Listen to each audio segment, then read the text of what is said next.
going through some of the ways, some of the methods, some of the systems by which and through which we can communicate to the public, where we can be persuasive, rhetorical, logical, where we can be great debaters. And we're here with a wonderful panel, the Sapience team, and a special guest in Mr. Ahmed himself, Sabur Ahmed. He was here as well. He's going to be helping and giving his very important contributions, being an important player, one of my great students. No, I'm joking. I'm only kidding. One of the great debaters of the Muslim world and a specialist in the philosophy of biology. An excellent specimen of a man. And now physically he's started to, look the part as well, actually. Now, let's get started. I think, as we said before, the tradition here now, the convention, is that we start with an interleaving section where we kind of go through some of the stuff that we went through before, okay? And we're going to start with the nuts and the bolts. We're going to put the heavy machinery on the table first, We're going to put the cats in with the pigeons. And we're going to see what we can do. Because we said that, look, the thing is, let's start with the bare basics, all right? We said there are different kinds of logic. Yeah? Let's say here in the Western Academy, all right? What are the different types of logic that there are, from what you remember? Yes, sir. Propositional logic. Excellent. So you got number one, propositional logic, yeah? And it's also called what?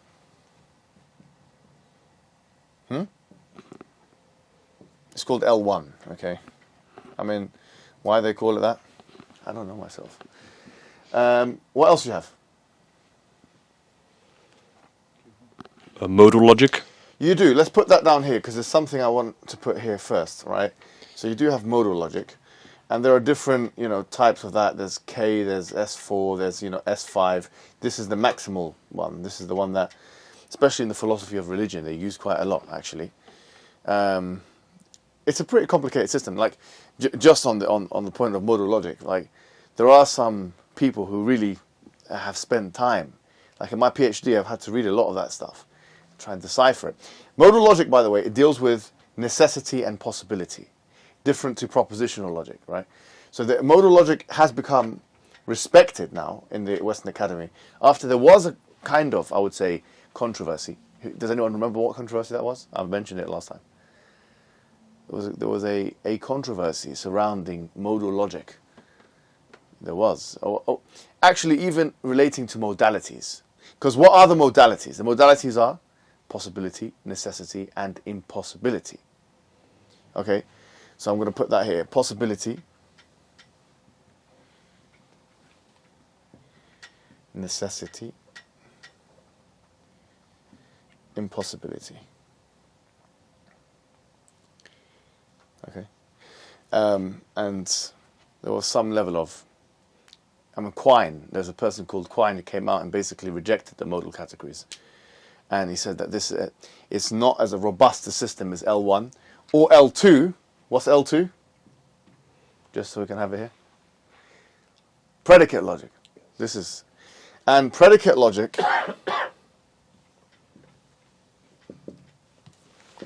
deals more with universals. So things like some, all. This is called the universal quantifier, for example, right? And we haven't really touched upon this that much. We're kind of more dealing with this because that's the most important thing, okay? And we're going to kind of cover it today. I would say this is foundational, yeah? Like Arabic logic, so this is the Western Academy. I mean, there are other types of logic as well. There's like epistemic logic, deontic logic, fuzzy logic. Okay, put that all to the side because it's not really that used. These are, I would say, the main three ones in the academy, in the Western Academy. Some people do experiment with other forms of it. I mean, Sabur, would you want to add anything to that? Do you think that's about right? Yeah. Yeah, so these are the three that are the most, I would say, common in the academy. So that's the Western Academy, all right? The Islamic space was a little bit different, okay? Where do we find, and this is a critical question. People don't know the answer to this. Especially some hardline neo-Salafists who have completely missed the boat on this one. Where do we find logic in the Islamic studies? Where do we find it? Yes. It starts off with inheritance. Sure. But now I'm talking like as a science, an Islamic science. Where do we find it? In theology. Where though? Where? Like for example, you've got Imam Tahawi. No, I don't mean that. Okay. So you've got fiqh, you've got uṣūl al-fiqh, you've got X, Y, Z. Where would we find logic? Where is it? Kalām, right? All right. So you find it in kalām, definitely. Yeah. There is a space called mantiq. Yeah? Oh yeah. Mantiq is actually it is the formal kind of logic. You could call it Arabic logic, you can call it Islamic logic, you can call it what you want. But this you'll find in the works, for example, of Ibn Sina, Avicenna. He's obviously written it in Arabic and in Persian, because he used to write in both, by the way, right? Al-Ghazali, as we mentioned, he wrote lots of books on mantiq. There's a book that if you go to Mauritania, the students of knowledge are all learning. It's called As-Sullum al-Manawraq, okay, by a person called Al-Akhtari. He wasn't that compendious in his works, but nevertheless, it's something that they have as an independent learning thing. Now, some neo-Salafists would object to this and say this is haram and all the Salaf, the predecessors, have warned against it and so on and so forth. But that's not, okay, let's put that to the side. We've already discussed that at length, and I'm not going to go into that discussion, right, about the hurma, supposed hurma of logic, of this. It's more to do with, there's another place where we find logic. Two other places, primarily. So you've got mantiq, which is the formal study of logic in Arabic, in Islamic studies, but there's another two places. The other place is uṣūl al-fiqh. Okay, uṣūl al-fiqh. Uṣūl al-fiqh, you'll find,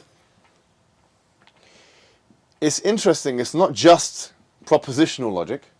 You even find inductive logic in there. For example, I'll give you an example, right? There's something called as-sabr wa taqsim. Okay, what is as-sabr wa taqsim? It's an exhaustive means of trying to find an answer. So it's trying to exhaust all the options. And it's quite similar to what we discussed, which is what? What kind of an argument? Syllogism? No. Deductive? No. It's called eliminative argument. Oh. So you look, like for example, the Qur'an does it. أَمْ خُلِقُوا مِنْ غَيْرِ شَيْءٍ, were they created from nothing? أَمْ هُمُ الْخَالِقُونَ, were they created themselves? So it's looking at all the options, even if they're impossible options, and it's cancelling all of them out. As-sabr wa taqsim is something you have to study in uṣūl al-fiqh. Okay, you look at all the rulings and you cancel the ones out which can't be the case. So likewise, al-istiqra' is another one. Al-istiqra' is induction. It's essentially a kind of induction where you're looking at everything.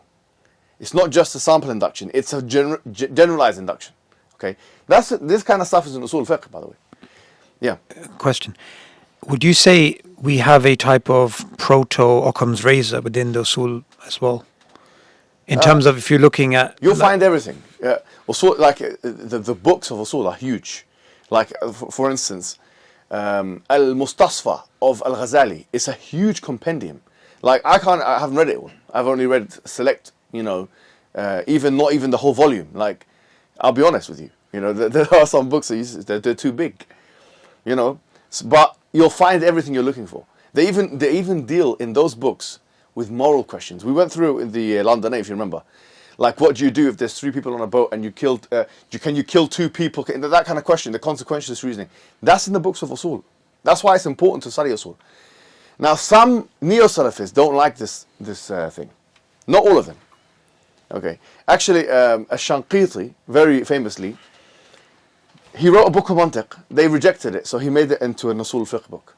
He marketed it like that so the Salafis can learn it. Do you get it? And they just accept it because it's just changing the labels, but the same content. He just went through propositional logic, etc. Very famous tafsir scholar of the last 100 years.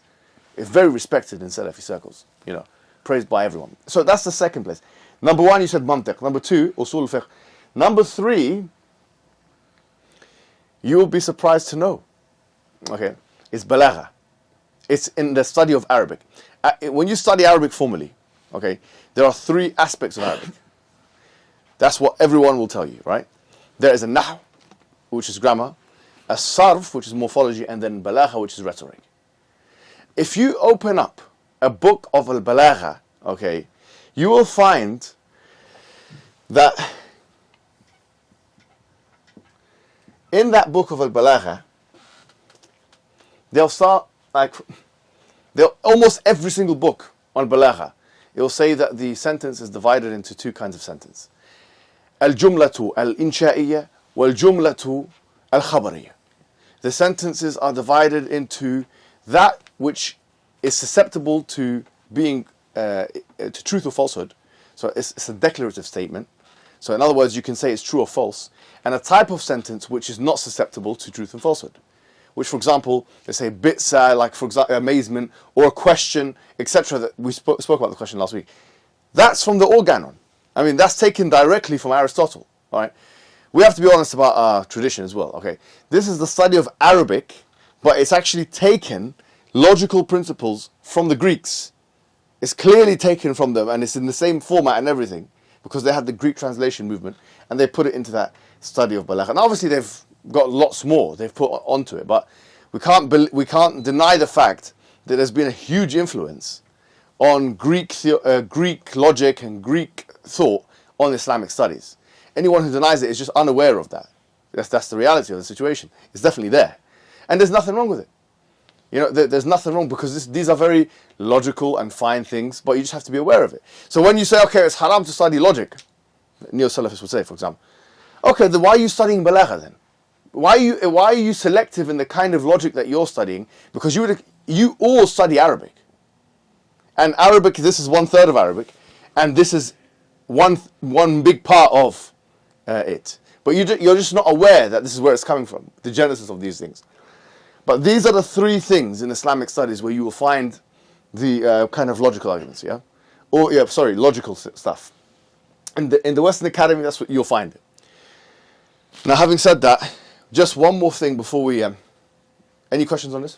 Yeah, the miracle of the Qur'an, that would require a decent level of indulgence in these types of logical... Yeah, so I think that a person who wrote a really good book on that actually was a famous Mu'tazilite called al-Qadi Abdul Jabbar, about the evidences of prophethood. Yeah, it's a very clever way. He tried to reason it, like using probability, using this and that, but then bringing examples and stuff. So that is true. Even the ithbat al-nubuwah, there's a whole thing. Or some people call it dala'il al-nubuwah, and there's books of dala'il, huge books. For example, Isfahani wrote a huge book on that. It's the famous book, Compendious. But these are the things that about logic. Any other questions on that? Okay. Now, you kind of mentioned it. There's a kind of deductive argument, yeah? There's inductive arguments. And what else is there?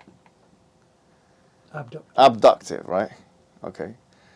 Okay, give me an example of a deductive type of argument. What is a deductive argument? Where the conclusion is certain from the premises. From the premises, all right. So give me an example of a syllogism. So, hijab is a human. Questionable premise. Human. Human. That's what my opponent's going to find out. Humans are Is made. that thing human? Is human? Humans are made of cells. Yeah. Therefore, hijab is made of cells. So this is wrong, actually. Okay. This 2 has to be here, and 1 has to be 2. Look, think about it, right? You're trying to go from a general to a specific, right? Mm-hmm. So what's more general, that I'm a human, or that humans have cells? The first one. The second one. Second one. Yeah, so it should be a So humans made of cells, yeah? Yeah. Okay, that's 1. 2, hijab is made of cells. Therefore what? No. The second premise was... Humans are made of cells, hijab is made of cells. No. The second one is hijab is human. No, we haven't. No, no, Humans hijab. are made of cells. Yeah. Right? So the second premise Hijab is made of cells. Therefore, hijab is human. no. Go on. Hijab is human is the second one, and the conclusion is hijab is made of Oh, cells. sorry. Yeah, you're right, man. See, I was just testing it.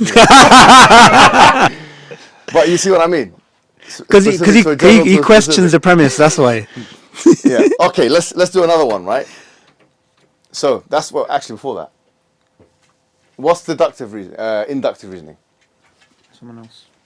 What's inductive? Inductive is what? Someone else, yeah.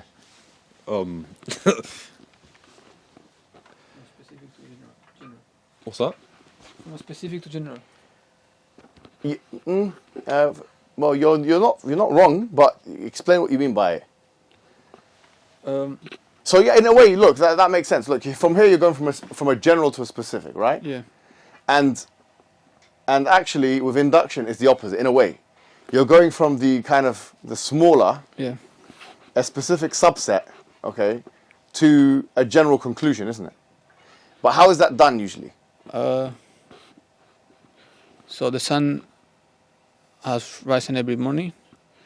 Therefore, the sun will rise tomorrow. Okay, so it's induction is where you get a sample Yeah. and you generalize from the sample. Yeah. That's essentially all of science is based on induction. The white swan example.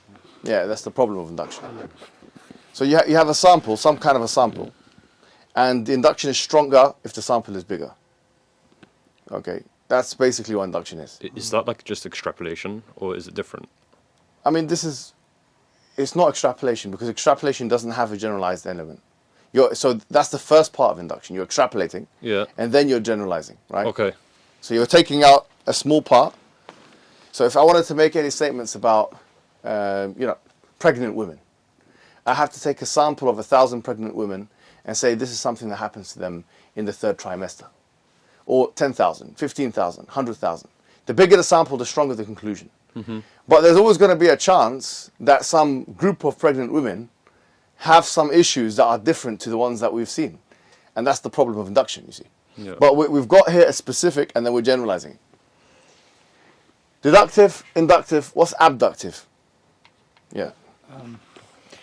So an abductive would be a doctor Yeah. using an incomplete set of observations of symptoms to make a causal inference about a particular diagnosis. So they'll say, okay, so the best inference is this person has COVID. So would you say it's inference to the best explanation? Yeah. Inference to the best. But again, it starts with incomplete data set, like the inductive one. Some people, that's fantastic, thank you very much for that. Look, some people will say deduction is the strongest thing of all three. What would be a problem with saying something like that? There's exceptions, no? No, but explain to me why they think that and what the issue with that would be. So, for example, if I were to say, to give you a bit of a nudge, yeah, the famous syllogism that everything that begins to exist has a cause. The universe began to exist, therefore the universe had a cause. That's the syllogism of Al-Ghazali, that's William Craig uses, and so on. What's going on here? Is it because you have to accept the premise, or you're then required to justify the premise Justify the premise. Yeah, So in justifying the premise, you'll require some kind of what? one of those two methods. Yeah, exactly, right? So, Craig starts spending a lot of time telling us why he believes the universe began to exist. Big Bang Theory, redshift, all that scientific theorizing, right? So clearly, it's not like these things are divorced. Yeah.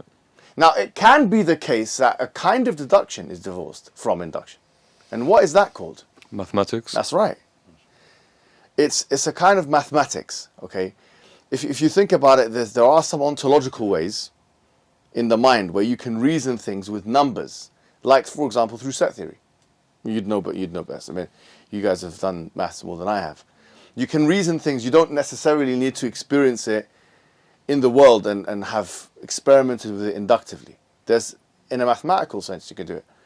But most of mathematics is actually tautological. I mean, if you think about it. And I say tautological in the sense that one equals the other. It's just another expression. So these are the three kind of ways that you can reason. Obviously, there are other ways, but I would say these are the three main ways that you can reason. Now, let's quickly go through one more thing before we keep going. Okay, so now modus ponens. We'll go through some of the. We're in L1 logic, propositional logic, right? Yeah. And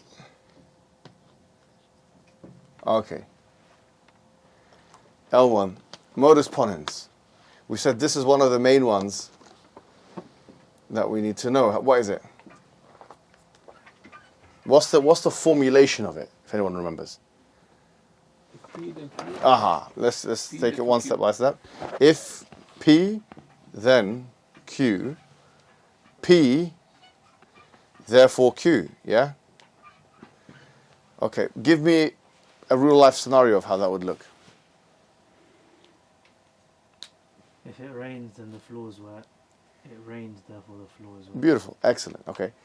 Now, in contradistinction to this, there is a fallacy that someone can fall into. What is that fallacy called? There are two fallacies, formal fallacies, that we covered last week. What are those two fallacies?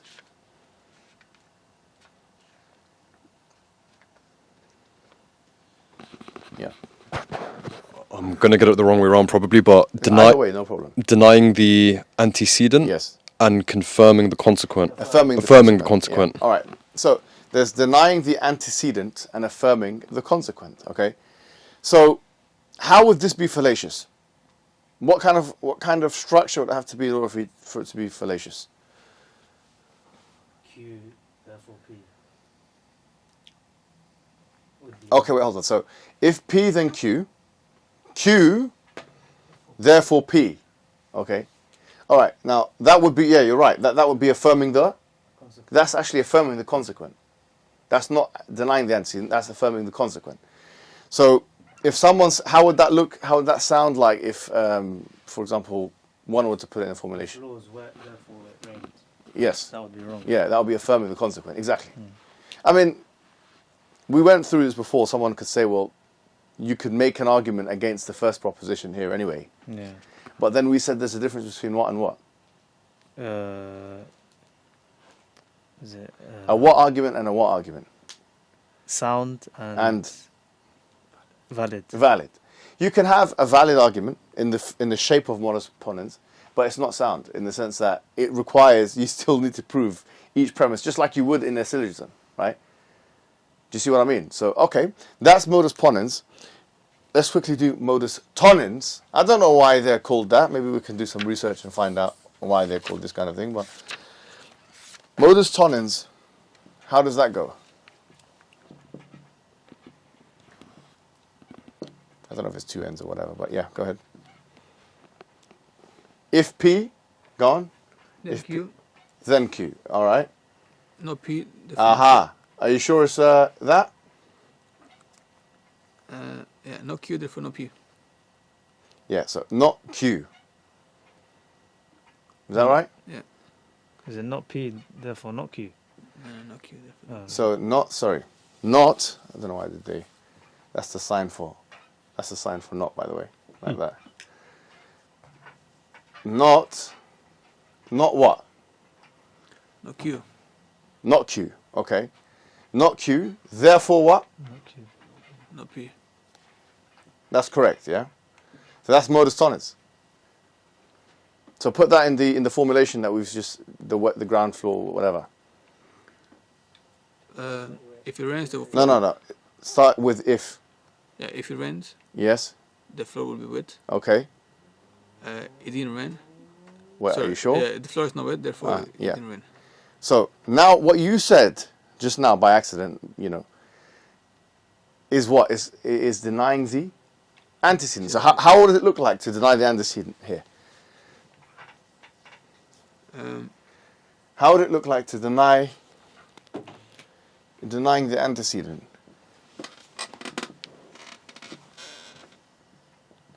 Is it didn't rain, therefore the floor isn't wet? So give me the whole thing. If If it rains, then the floor is wet. If it rains, the floor is wet. If Yeah. it didn't rain, then the floor isn't wet. It didn't rain. It didn't Oh, it didn't rain, rain. so the floor isn't wet. Therefore, Therefore, remember, the floor yeah, isn't you got to make sure to use these terms, yeah? Yeah. Therefore, The floor isn't wet. yeah, and is that right or wrong? Wrong. Okay, and what is it called? Denying the antecedent. Yeah, beautiful, yeah? Okay, good. That's we've covered this. It's good that see how we're getting more and more of it every time we have to drill this. There's no way you can get this like the first time. You have to kind of go through it a couple of times. Yeah. Now, one more thing before I want to just give you a couple more things to drill before we get into it. Yeah, because I think the way we're dividing the session now, where there's like a content aspect and then there's a doing aspect. I think that's the best way of doing it. I don't know what you guys think, but I think that's the best way of doing it. I see the best development when we do it this way, because then it's like you know what to implement in the second part of it. Otherwise, if you're just practicing something but there's no deliberative practice where we're trying to bring in things and techniques and stuff, then it's not going to be an improvement, is it? So, a contradiction. What is a contradiction? We use this term all the time.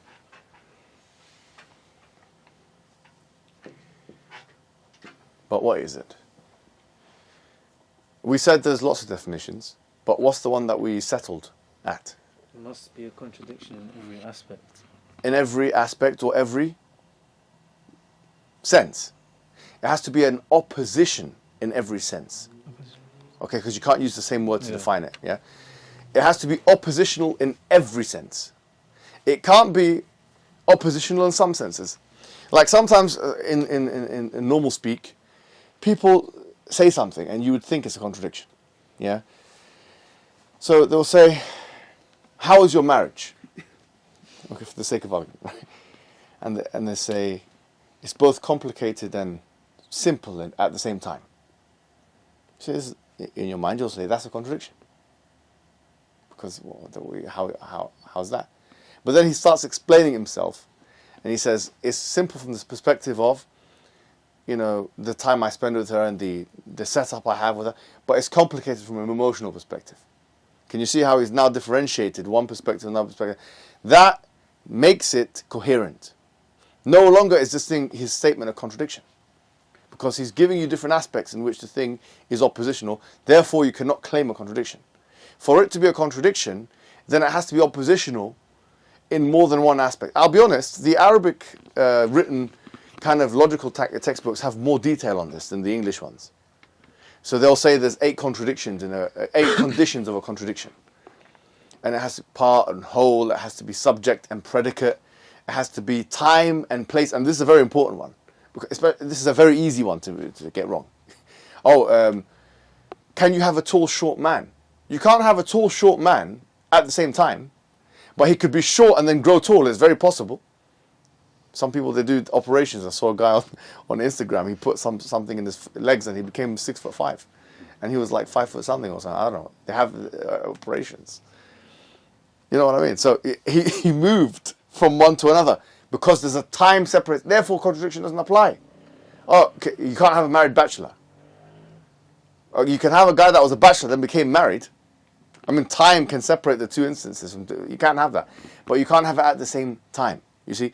So these are important things just to remember, because we always use this term contradiction. So we have to make sure that we understand it so that we can defend ourselves from people claiming that we're contradicting ourselves. And we can also identify contradictions from other people, because that's one of the most common things that happen in debates. Oh, you're contradicting yourself. It's only a contradiction when you don't understand the conditions of a contradiction. I think that's the point that we added last week, right? Is that it has to have all these factors and it can't be reconcilable in light of all the things that you mentioned, right? Yeah. So is it different? Is it happening at a different time or different place or whatever it might be, and that can get you out of the contradiction, right? Exactly. So by that definition, is everything potentially just a seeming contradiction and not an actual contradiction, or no? Because it can be exhaustive. Like you can look at all the aspects and like. That's the question, right? Can you look at all the aspects? Yeah, you can. Like the Christians will claim, for example, there's no contradiction with the Trinity. We're just, you just haven't arrived at the explanation, that would reconcile you can this. Conceptually look at all the aspects. Otherwise, you wouldn't know how to say what's a correct mathematical formulation from an incorrect one. No, Do you know what I mean? I agree completely. Yeah. But my point is, it still is limited at the point of exhaustion, right? How far are you willing to go to try and It reconcile? depends on the subject matter. Yeah, Yeah, yeah, you know, for sure. yeah. I just mean in theory, right? Like, Yeah, it becomes more difficult to sustain a claim for contradiction when the idea is more complex and it's got multiple moving parts. Or conceptually, you cannot understand each of the things. I just want it to be very certain no Yeah. one's ever going to come and say 3 times 1 is. No, they can't is do one. that. Yeah. If you there's a what's that thing? Paraconsistent logic. I think that's a kind of logic that people use, that you can endure contradictions and stuff, but that's not really respected in the academy. The thing is, as we said, and this is an important question now, because since you brought it up, what is the way of proving the law of non-contradiction?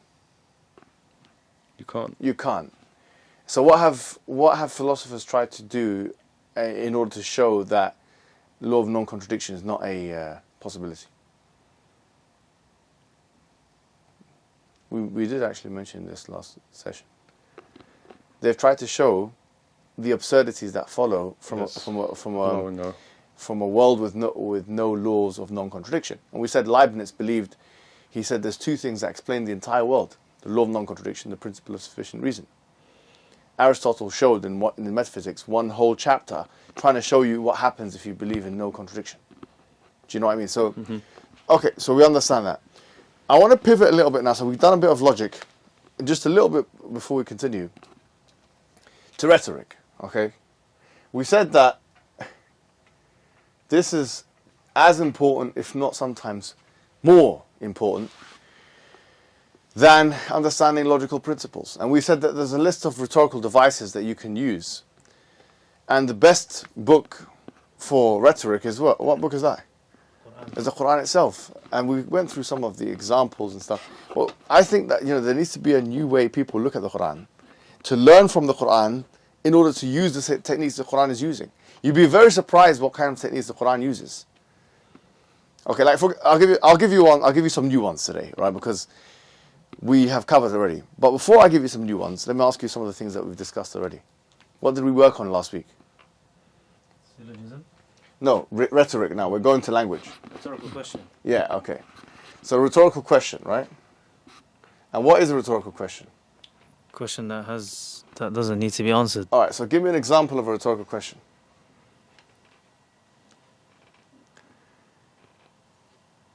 Al-Haqqa. In the Qur'an. Yeah, any example you like, yeah. For you. Yeah, okay, al-haqqatu mal-haqqa, like what the truth, what is this thing? What will make you think, or the calamity, or whatever it may be. It's a question that sometimes Allah even answers it himself, right? فَبِأَيِّ آلَاءِ رَبِّكُمَا تُكَذِّبَانِ?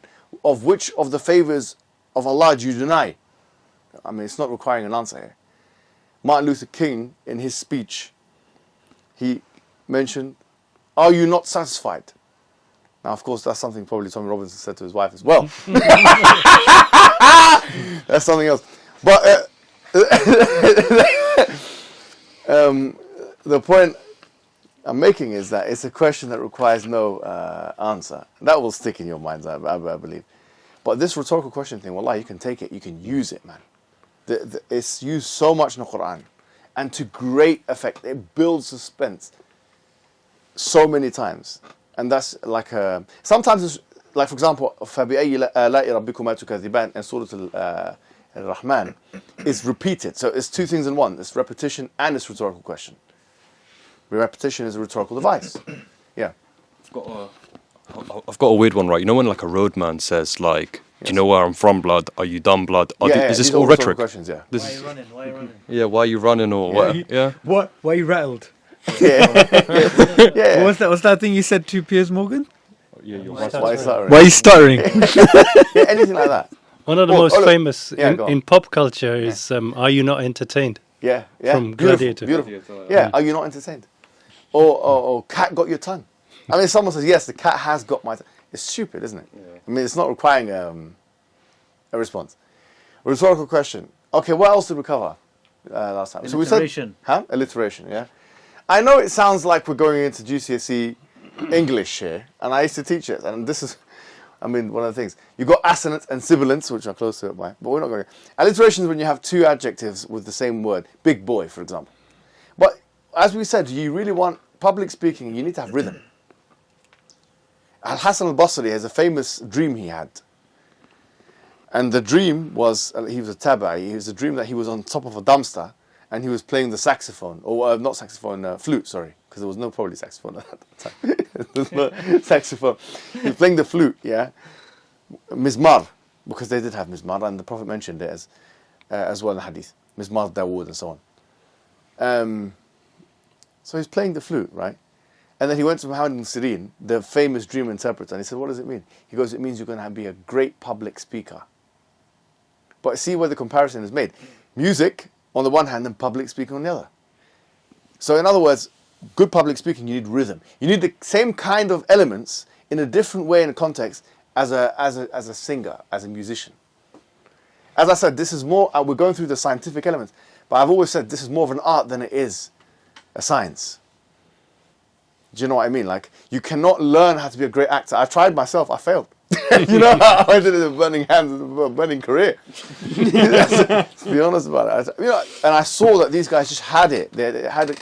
You know, the guys I was working with, almost every single one of them was better than me. Like, and I could see that. And you know, you're looking at it and say, okay, they've worked on this. And it's a matter of working, deliberative practice, all this kind of things, yeah? But it's more like, okay, look, a chef. A chef and a scientist are two different things, okay? A scientist can follow a chef into a kitchen and he can see him cooking the things and make all this kind of thing. And he can say, okay, he's put 20 grams of this and 30 grams of that and whatever. He'll never be the chef because the chef has deliberative practice in a certain context. He knows when to flip the thing. He knows when to do the thing. Do you know what I mean? Like, and you're a chef here when you're public speaking. You're not meant to be a scientist. You're not meant to be going in with the... There's an element of science that requires in being a chef, which if you put too much of this, sometimes you have to measure things. But if you think too much of that element and not too much about the artistic element or the more the performative element, then you will fail. There's no way around it. Even in football and these kinds of sports, it's not, oh, you need to this much velocity and this much power and this much acceleration. Okay, there's an element like when they were talking about Zinedine Zidane, they say he was like a ballerina. There was an aesthetic element. There was an artistic element. That's always going to be there. Anyway, so let's go through a couple more rhetorical. I'll give you a couple more today. Yeah. So things that we've already covered, basic things that we've already covered. Tone of voice. Tone. Okay, brilliant. Okay, and that can be your actual tone. It can be what you say. You can have written tone in a sense that it can be a tone that is an accusatory tone, which I'm used to myself. You know, why this and why that. Or it can be a concessionary tone, for example, which is the opposite of the accusatory tone. It could be this tone, it could be a harsh tone, it could be... That can be determined by just the words you choose, for example. What else could have we covered? Did we mention humor? Yeah, humor. Now the Qur'an, you'd be surprised, but you think, okay, the Qur'an doesn't have any of this. No, it is. And the Qur'an says it's not a book of... It's not a joke. Yeah. يعني إنه لقول فصل ما هو بالهزل. It's not this book is not a joke, but there is sarcasm and sukhriya, mockery in the Quran. We talked about the dog verse. إن تحمل عليه يلهث. So this believer, he's like a dog. مثله كمثل الكلب. He's like a doggy. He's like a dog. He's like that's what it's like. إن تحمل عليه, if you give him the attention, he's lolling his tongue. But does that come under humor? Well, it's a kind of mockery. Okay, now it can... Or is it separate? Humor, mockery? It's really close. It's really close, right? Allah says He mocks them. Yeah, mockery is there. Yeah. The mockery is, in fact, they mention it in the books of balāgha. It's called tawbīh, it's called sukhriya. إن تحمل عليه يلهث إن تتركه. If you leave the dog, his tongue is out. Or, for example, the verse where it says ذُقْ إنك أنت العزيز الكريم. وَالْوَلِيد ibn al-Mughira, he was trying to have this reputation for being so generous and these kind of things, but he was a fasiq and a fajr and a kafir. So Allah humiliated him. He says, taste because you'll be in the hellfire. And taste, you are the Mighty one, you are the generous one. Taste this now. It's like Allah is giving him zaqum, and he's the guest in Allah's hell. Did you get it? He's eating the hell food. So now it's my time to be the host. It's that kind of mockery, actually. You think you're walking around arrogant? Here you go. Here's food. Or even with Ibrahim alayhi salam, when he says the biggest idol did it. It's a joke. Yeah. It's actually a practical joke. No, I mean, the fact that he hit. I mean, think it as a scene. Wallahi. When you look at the story of Abraham and his personality, I'm sorry to say, he was not like he was staunch when he needed to be staunch. Yeah. He was not some, no, do you know what I mean? Like, he wasn't playing games here. He was staunch. He hit the idols, akhi. He smacked them. He smacked them all, and then they said, what happened? And they said, yeah, the big one done that. That is kind of funny, actually. You think about he's hit with the It's big really one, funny. okay? Yeah. So these are, humor. So we spoke about mockery. There's always a place for mockery. And some will say, Islam is not a religion where mockery is allowed. So why is it the case, if that's the case, that in Surah Hud, chapter 11 of the Qur'an, that Nuh is reported to have said, إِن تَسْخَرُوا مِنَّا فَإِنَّا نَسْخَرُ مِنْكُمْ كَمَا تَسْخَرُونَ. If you mock us, we're going to mock you just like you mock us. Sometimes you need to play these games, I'm sorry to say. If you're going to do it to me, I'm going to do it to you. Now, of course, the Prophet ﷺ did mention that وَمَنْ نُزِعَ الرِّفْقُ مِنْ شَيْءٍ إِلَّا شَانَهُ. That, when those particular Jews came to the Prophet and they said, Assalamu alayk, and all that, and then, which is death be upon you, and then the Prophet just responded in a very measured manner. And Aisha went and she was going at them. And he said, look, don't go too far, basically, because when you remove gentleness from something, it kind of makes it ugly. مَا كَانَ الرِّفْقُ فِي شَيْءٍ إِلَّا زَانَهُ.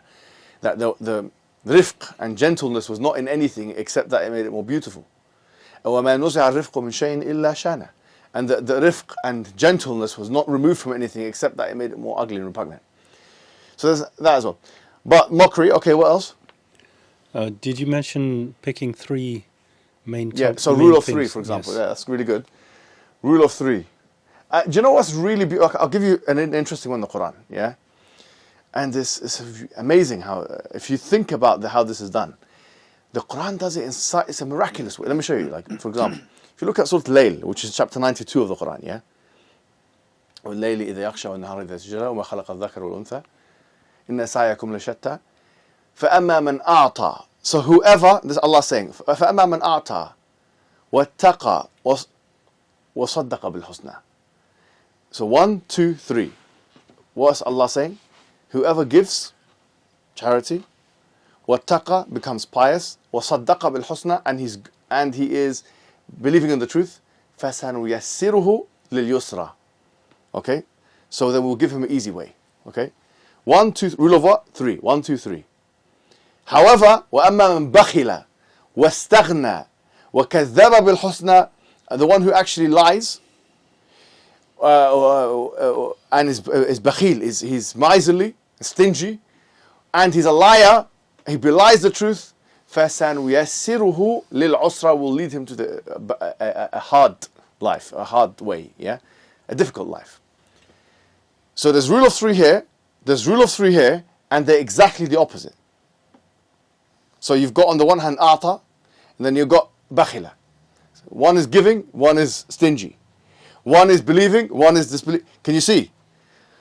Conjunction, and it's oppositional, and it rhymes. This is the beauty and the miracle of the Qur'an. Like, it shows you rhetoric on a higher level.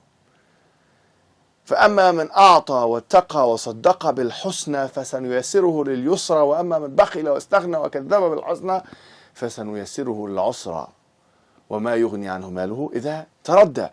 Continues the rhyme.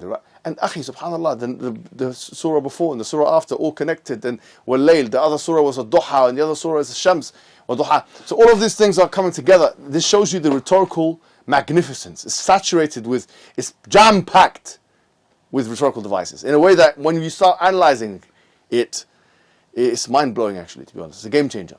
You start looking at the Qur'an a different way. It's actually how there's no way, yeah, you can say what you want about the Prophet, there's no way he could have constructed that, I'm afraid. Because it's just too many moving parts. Like even the rhythm, I said the rhythm here. Like some of those things have like perfect symmetry from a syllable perspective in the Qur'an. But we'll go into that. I don't want to, I can speak about it for a long time, trust me. But it's not that. I'll give you a couple new ones today. Okay, we've got other ones in the list. You can look at them. Anything else you want to put? No? One of them, very famous one, is called al-jinas. Okay? Al-jinas is basically a wordplay. Yeah? Word play. And it's in surah, like the one that is famously used as an example. وَيَوْمَ تَقُومُ السَّاعَةِ يُقْسِمُ الْمُجْرِمُونَ مَا لَبِثُوا غَيْرَ سَاعَةٍ. So the word sa'a is mentioned twice. The day which the hour will be established, the disbelievers will swear that they had never been around for only 1 hour. Now the word sa'a is mentioned twice, but it's mentioned once in a context and another way in another context. Do you see what I mean? Translate it first, I think. Yeah, so it says that وَيَوْمَ تَقُومُ السَّاعَةُ, yeah? When the hour is established, يُقْسِمُ الْمُجْرِمُونَ, that the criminals will swear that مَا لَبِثُوا غَيْرَ سَاعَةٍ, that they have not been around except for an hour. So the word sa'a in the first instance means a moment or the moment.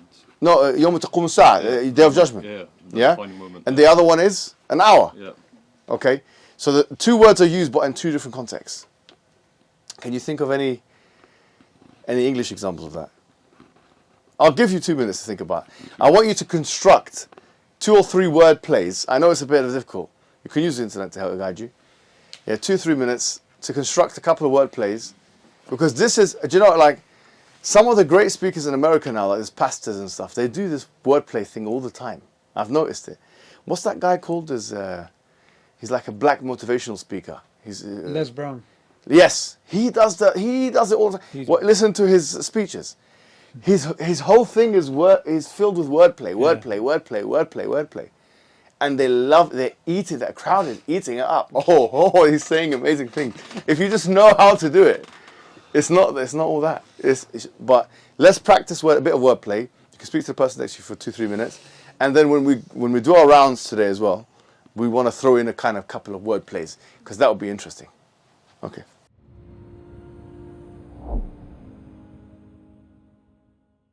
All right, guys, let's get started. Give me some examples, inshallah. Sure. Yeah. The duck will duck when the hunter aims. Oh my God, I like that. I'm going to use it on Saturday. With the fight. What else we got?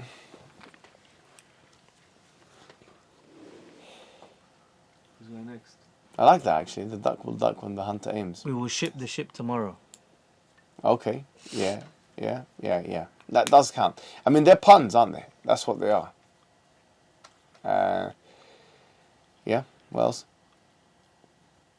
She watched the watch while keeping an eye on the time. Oh, I like that. When people usually watch my watch, they usually want to watch what I'm going to do with the watch because they're going to take my life with it. Take the watch by any means necessary. What else? The duck will duck under the bridge. You just Say that again. The duck will duck under the bridge. The duck, you just try to take the duck idea there and Is it something similar? yeah. The fisherman was fishing for a good spot. I like it. See, look, they're funny. They're nice. They're really good. Okay.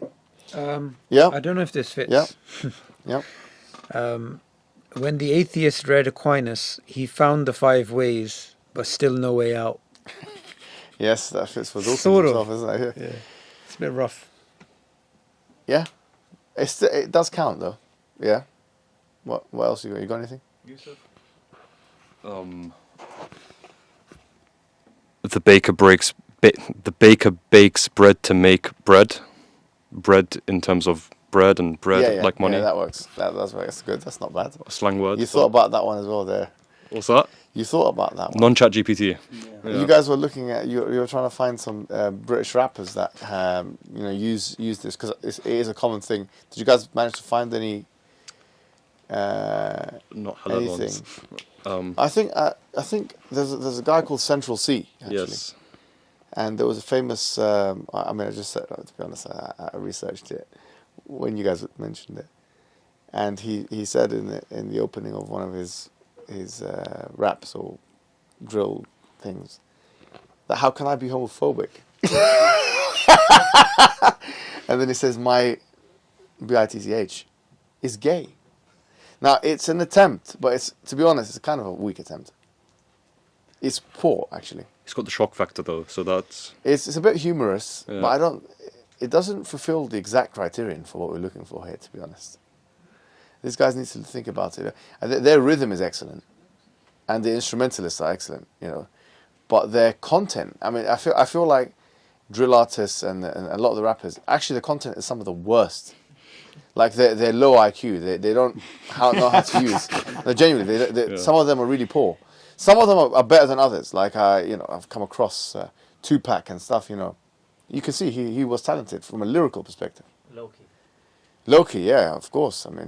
He tried to go against the big man himself, and no, he's got a really, really good rhythm as well. These guys, why they do so well is because of rhythm and rhyme. They just couple those things together. Rhythm, rhyme, rhythm, rhyme, rhythm, rhyme. When you put those two together, you get something special, and you can do it in speech. If you think about the Qur'an, the whole thing rhymes. 6,236 verses. Some of the rhymes are like longer, some of them are shorter, some of them are snappier, some of them are more prolonged, etc. So yeah, that's what else? Okay. Let me try another one. Yeah. This is again ChatGPT. I'm just testing course, out things. Yeah. Atheism's creed: no God indeed, just atoms with ambition and cosmic speed. So you should send your debate with Mr. Skeptic himself. That's fine. Let's do a couple of other things which are very basic, but I think it's important that we do them, right? Similes and metaphors. Okay. Similes and metaphors shouldn't be underestimated. You think, okay, well, first of all, what's the difference between a simile and a metaphor? I'm sorry to put it this way. I know that you will know it. Now I'm putting lots of pressure on you. What is the difference in English between a simile and a metaphor? What's going on here? What is a simile? A simile is just comparing two similar things. Using what? Using what kind of words? Like And or? As. Like or as. Yeah. Yeah. As tall as a tree. Yeah, beautiful. Okay, excellent. Yeah. So what's a metaphor now? A metaphor is it's more direct. It's more, I don't know, I can't explain this one well. Yeah, But you do the comparison again, but you don't use like or as. yeah. Yeah. So let me give an example. If I say that I saw a lion on the pulpit. Okay, so it's رأيت أسدا على المنبر أو يخطب على المنبر or something like that. That's the example they usually. We saw a lion on the pulpit. He's giving a sermon. What does it mean? That the speaker was lying, they're using the word line directly to appeal to its attributes, to describe the person there. Exactly. So, but then he was like a lion. Can you see the difference? Yeah. So the Qur'an uses both a lot. Like this is one of the main things that actually the Qur'an. It shows you it's not about the complexity of the rhetorical device. It can be a very basic type of. It's about the effectiveness of the rhetorical device and how you use it. So Qur'an strikes parables. It's one of the only things that Allah really calls our attention to from a rhetorical perspective. Like parables. وَتِلْكَ الْأَمْثَالُ نَضْرِبُهَا لِلنَّاسِ. Like for example, these are the parables we strike upon the people. يُضِلُّ بِهِ كَثِيرًا وَيَهْدِي بِهِ كَثِيرًا وَلَا يُضِلُّ بِهِ إِلَّا الْفَاسِقِينَ. That we use the parables to guide a lot of people. And we use them to misguide a lot of people. And we don't misguide except for the ones who are transgressive and evil. So it shows you that the parable has a central place in the Quranic discourse. And then you have like famous ayat, like ayatul nur. Like Allah is like a light. مَثَلُ نُورِهِ كَمِشْكَاتٍ, and so on and so forth. And they've written books and volumes about this just one parable in the Qur'an. And we already went through some of them today, like مَثَلُ كَمَثَلِ الكلب. Some, on the other hand, this disbeliever here is like a dog, you know, etc., etc. But there's many examples in the Qur'an, and we need to look at those. What makes a successful parable, or what makes a successful simile or metaphor? I would say more than the words or the actual examples, it's the layers of meaning. So, for example, the parable of the spider and the web, and the way that the classical tafsir writers have explained it is the web, it could be to do with all the layers of protection that a human being believes in. So their fame and their wealth and their status and all these types of things. So it's to do with how much mileage can you get from that parable. Beautiful. Okay, that's an excellent explanation. But I'm looking at something. I'm looking for something very, very basic here. Like, what makes a successful metaphor, simile? What's the basic requirement for it? Comprehensibility. Okay, yeah, fine. So you have to understand what we're talking about. Relevance.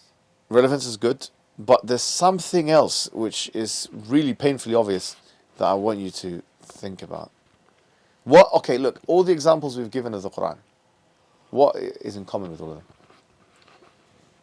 Is it for it to create an image? Yes, imagery. Oh, nice. Imagery. Imagery. All of them paint a picture. In fact, Sayyid Qutb, who wrote the famous tafsir, he actually wrote a small book called التصوير الفني في القرآن الكريم, which is the taswir here, it's the imagery in the Quran. It's actually a really good book on how imagery is created in the Quran.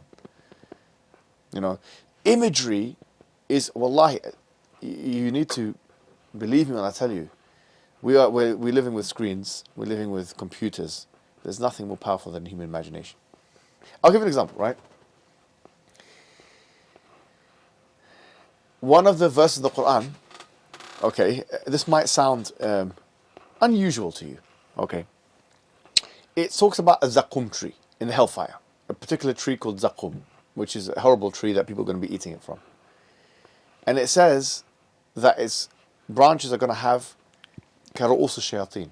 It's going to be like the devil's heads. Okay, has anyone ever seen a devil? Is there a fixed image of what a devil is? There is no fixed image. So what is the Quran doing here? It's saying it's going to have on it something like the devil's heads. The tree in the hellfire. So it's making you run wild with whatever imagination you have. Run wild with the imagination. This is powerful. That's why sci-fi has become such a powerful genre now. It's all about imagination. It's trying to engage the human being on that level. So imagery, learn to create an image. I remember Sabur actually making this point before. You read a book about stickiness and stuff. Do you want to tell us about that? Yeah. So one of the books which is really good like this is Dan and Chip Heath's book Made to Stick. So it speaks about the success formula. So success formula is it has to be simple, unexpected, concrete, credible, unexpected, emotional stories. That's beautiful. And that's, you know, when I read that book, I thought that's the Quran. Like, the Quran's way better. But what I'm saying is that you could take Quranic verses and then you could take parables and then you could apply to them. Is it emotional? Yeah, there's a level of emotion in there. Is there something concrete? Concrete as in, for example, if you're speaking about don't go fast, or if you speak about, okay, the Ferrari was red and it was going along the motorway at 200. So when you create images, you have to put in these little details. And one of the powerful things is unexpectedness. Now, in the Quran, there is a lot of unexpectedness in terms of you're reading some verses and it switches over to something else. And the Nu'man Ali Khan's very, very good like this. And then it switches back to its theme prior to the parable being inserted or something else being inserted. And then you think, why did it switch? And the switch is there because that insertion directly fits into that narrative. But you have to think about it. Absolutely. And in fact, that is one of the rhetorical devices of the Quran. It's called al-iltifat, actually. iltifat is called transitioning. Okay, and that's really interesting. I'll give you one simple example of that. I know I'm giving you a little bit. This will be the last thing I mention today because I don't want to make too much. And then we'll go straight into the exercise. But it's called iltifat, right? Iltifat, yeah. And that's called transitioning. Okay, and you'll find it in the Quran in a chapter you all know. Where? Which one? Surah Al-Fatiha. Okay. So consider the following. How does the Quran start? Alhamdulillah Rabbil Alameen. That all praise and thanks belong to Allah, Lord of the worlds. Ar-Rahman and Ar-Rahim. The most gracious, the most merciful. Okay. Malik Yawmiddin, the owner of the day of judgment. Iyaka na'budu wa iyaka nasta'in. You alone we worship, and you alone we ask for help. So verse 1, 2, and 3 were what? Third person. And then it just moved on to what? Second person. Third. Why are you going to... One person who's, I don't know who it was, it's like a famous mathematician or something. He said, I found it so interesting. The Qur'an, it's almost like it positioned me into a supplication. It positioned me as the reader of it into a supplication that Allah, I'm asking you for guidance, I'm asking you for this. Ihdina sirat al-mustaqim. That's asking for guidance now. Now it's from my perspective. So this, by the way, there's an academic called Abdul Halim who has translated the Quran, who has a whole, he has a whole like article on, like an article on this. It's quite good actually. On iltifat in the Quran, he looks at it and stuff. But you can see how many things are going on. Like, and you can use that in your speech. For example, you're saying, and this is what they say, and this is what they say, and they said that, and that. Now you have to decide. Aha! When you say you now like that, you're kind of like engaging the audience. You know, just on that, that beautiful verse where it says, "When my servants ask you about me, I am near." That's excellent. Yeah. You see, فإني قريب. Yeah. وإذا سألك عبادي عني فإني قريب أجيب دعوة الداعي. So it's a lot of transitioning going on, but this one is clear transition from third person, second person, third, second. Okay, and that pivot, what it does is it shakes up the reader. Oh, so imagine I'm speaking to you, and you said it. Okay. When you say you and you engage the person like that, but this one is even on a higher level than that because it's making you say it to me. So you're reading it and you're saying it about me. It's not just saying you. It's you saying you to me. It's really unusually positioned. And this is it's called transitioning. It's a big thing in Arabic. It's called iltifat. All right, we've gone through a lot of techniques. And we've learned a lot about the Quran as well as we're going along because we did 2 in 1 really, if you think about it. We're kind of getting a grasp of the Quran, but at the same time we're understanding these things. And I think that's a good way of killing 2 birds with 1 stone. Good imagery there, isn't it? Everyone knows this idiom. Okay, what we're going to do is we're going to do the same thing as we did last time. 1, 2, 3, 4, 5, 6. So 3 versus 3. Okay, 3 here versus 3 here. And what do you want the topic to be about today? I'll leave it to you guys. What do you want? Last time was a political topic, and everyone was happy with that. And the question we did last time was about should the Arab countries get involved in the war in Gaza? But since you're here, maybe we can talk about something else. Should the dawah be logical or emotional? Do you like this one, yeah? All right. So do you guys want to do... Unless someone has any other ideas. Any other ideas? Good one, yeah? All right, you guys do logical first, and you guys do emotional. Okay, and then we'll switch over. And then you all have 1 minute to present. Okay?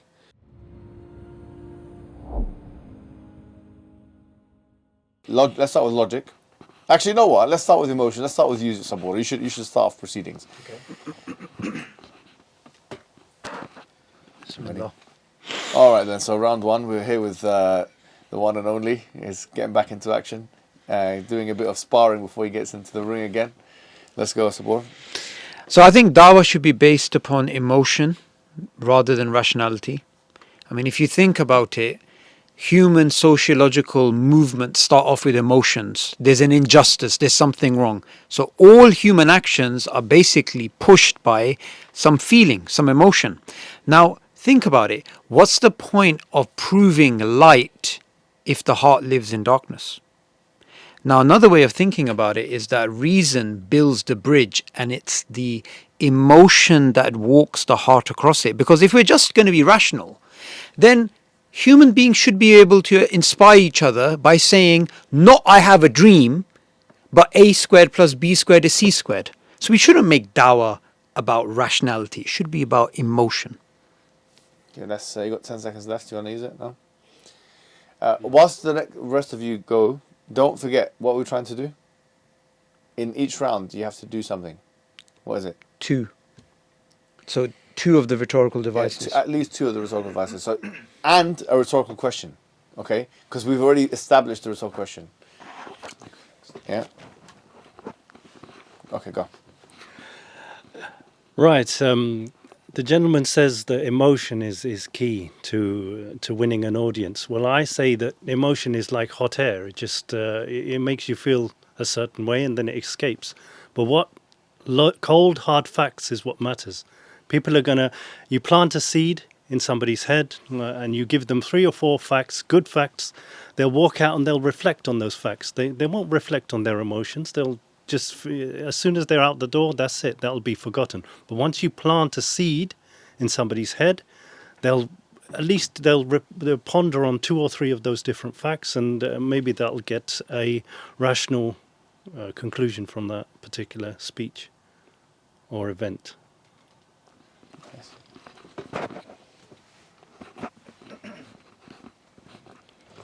Go.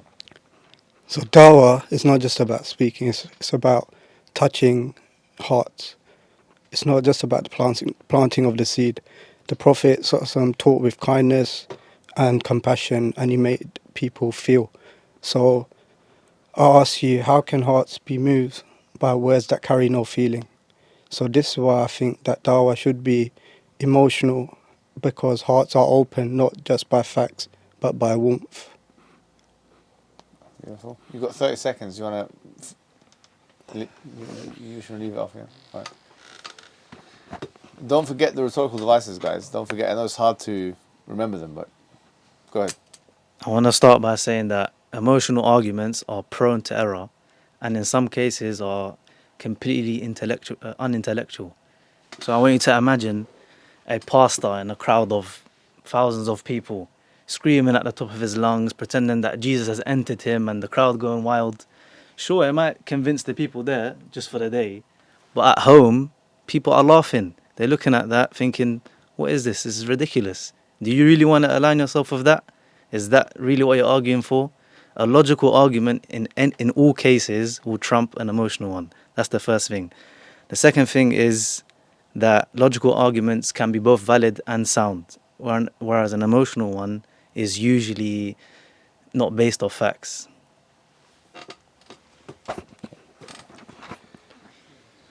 I'll just start by saying, had you not elicited all those emotions in me with your speech, I wouldn't have found it as convincing. So good job on using emotion there. When we speak about Islam, we must remember it isn't a formula to be solved. It's a feeling to be lived. Logic can explain verses and doctrines, yes, but can logic make you feel peace at Fajr prayer? Can it make you cry when you hear the Qur'an? Islam moves the heart before it convinces the mind, and the Prophet, peace be upon him, he didn't convince people through debate, he transformed them through mercy, kindness, and sincerity. Faith isn't born in an equation, it's born in the soul.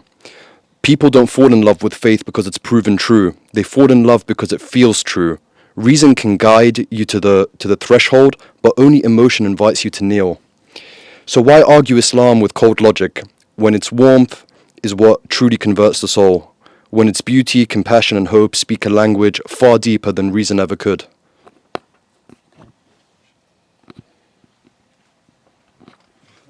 You're the last one, right? Yeah, the last one. Okay. Ready?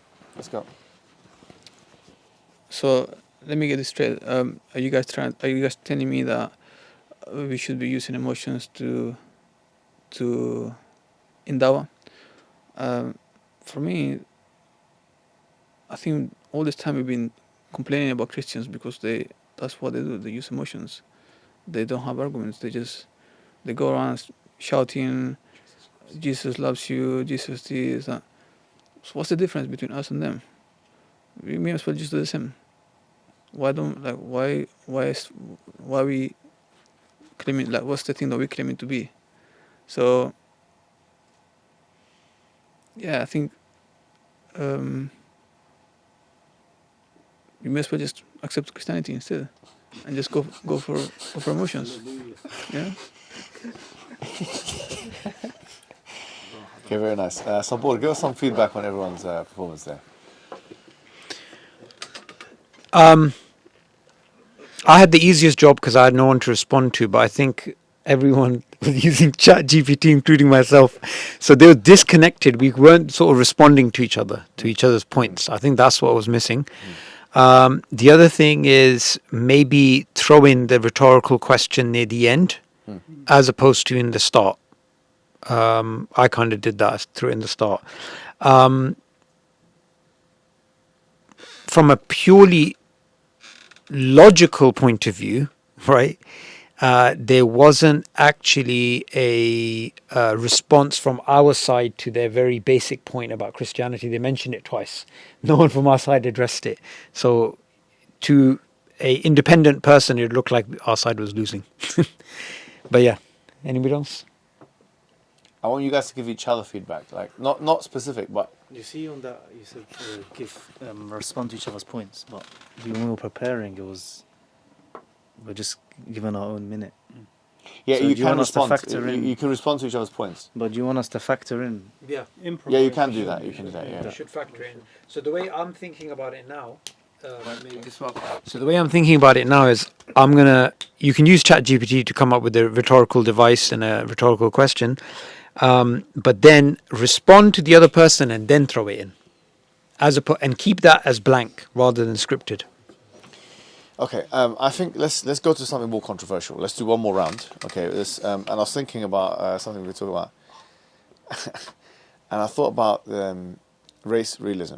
Okay, okay. So I want you to assume, okay, that one set of you guys are white supremacists. Okay. No, I mean, we're dealing with this stuff, and this is like real life stuff, right? Bro, that's a bit too... What about far right? If I say something really bad, No, you can contain it.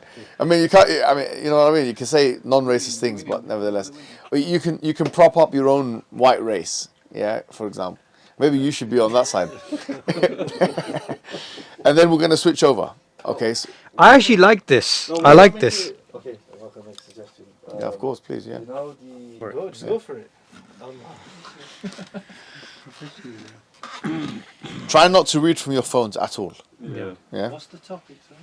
It's the logical, emotional thing. Okay, yeah.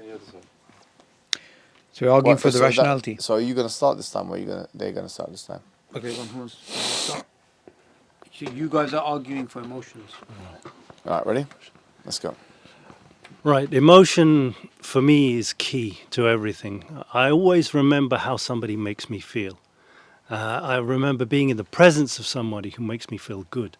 And also, especially in terms of religion, I look and I respond to people, and I feel that, the audience responds to people who make them feel good, who make them feel positive, and plays with my emotions. So it's something that not only do I learn something, but I also feel something.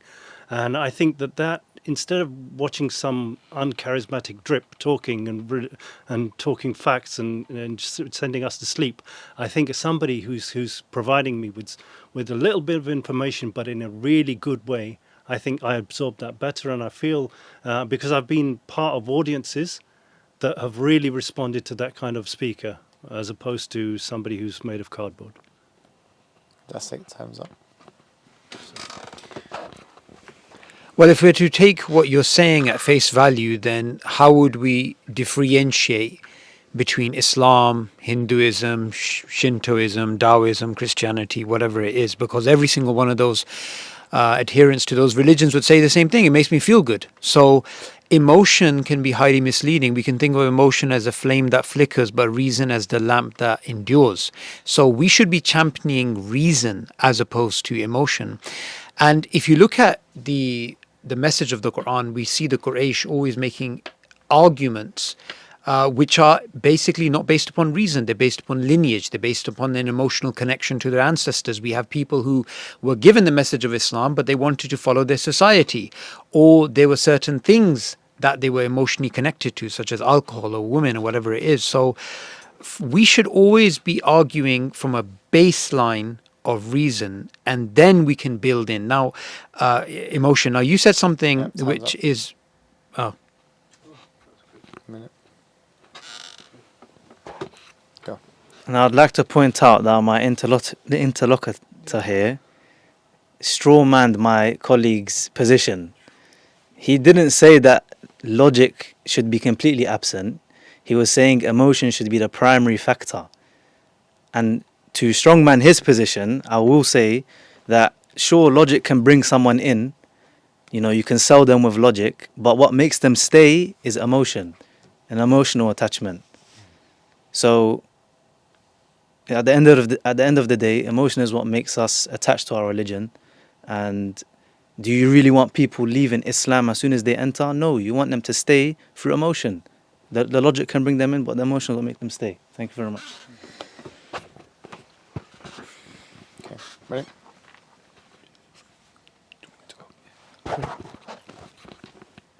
Yeah, go. Yeah, I think you said that my colleague here strawmanned your argument, but actually I think you strawmanned his, right? Yeah, or your other colleague, right? Because he already said that the basis of Islam, or the basis for which we should reason, is the basis for which we should argue for Islam is logic, right? And then we can add the layers of emotionality on top of that. And you're saying no, the baseline should be emotions. But actually, emotions wear off. Have you ever, had a partner that you had to get rid of, or have you ever, for example, had the good have you ever had the good feeling wear off after some time, right? And then what are you left with? You're left with nothing. You have to have something concrete on which to fall back and know it's absolutely true, it's absolutely certain. Once all the happy slappy moments are all expired, right? You need to know that what you're dealing with is real through hard time and through tough times, right? If you're relying on emotion first, well, good feelings wear off. If emotion is the ultimate goal that you're seeking, why are you seeking Islam? There's so many other things that will give you this feeling if this is all that you're interested in. Okay, time's up. Excellent. Okay, next. Are you, is it ready to? Yeah, it's fine. That one's recording. Yeah. Just to clarify, we're not talking about partners or marriage. We're talking about dawah, yeah? I think in dawah, it's really, really important that you're able to speak to the person and connect with the person through emotions. I think otherwise, what's the need of us? We have ChatGPT, we got books, we got internet. If the person wants to learn about Islam, they have all these different means. But the reason they're coming to us is because not only they want the information, but they want to connect with Islam, with a feeling.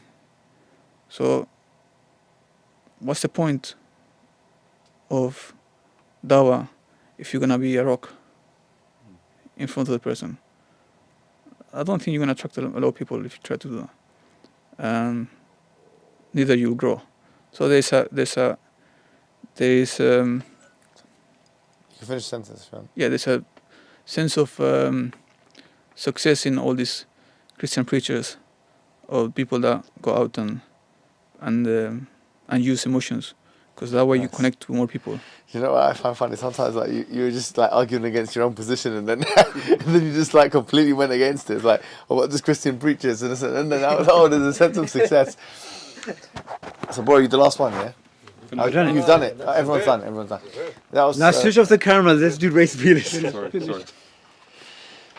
I think it was good. I want to be a racist. I think you guys are. Go for it. Yeah. Okay, ready? Go. So emotions, if we didn't say that you don't need emotions, that's one thing you've completely ignored. We said emotion's good, but emotion's just there for a moment. Now emotions change, feelings change, so you need something where there's a foundation of intellect, where you have something, some sort of basis of reasoning. So that's why intellect is the most important thing here. Now, if you say that it's all about feeling, it's like a lamp shining with no oil. It might shine for a second, but then there's no oil, so it's not going to burn after that. So for that reason, I think it's most important that intellect is at the forefront. Emotion may be a spark, but that's it. That's actually good. I'm happy that you've done it, bro. This is really important because this is how you get better. You know, I would say that you definitely start to get the rhetorical questions now. I think everyone's done some sort of rhetorical question. However, we need to work on the similes, the metaphors, the imageries a little bit more. You know, some of the word plays. That one, the second round, there was no word play at all. Wordplay is hard though. Yeah, but you just throw in one. I mean, we're not always going to be expected to do it, but so long as you know how to do it, you know, once in a while. If we had the clock, so we can. Oh, okay, yeah. I petered down. You know, Yeah. Time is also an issue, but it's not too much of it. I think you guys got a good idea of what a minute is, and it's not a recurring theme that you guys run out of time. So with that, we will conclude.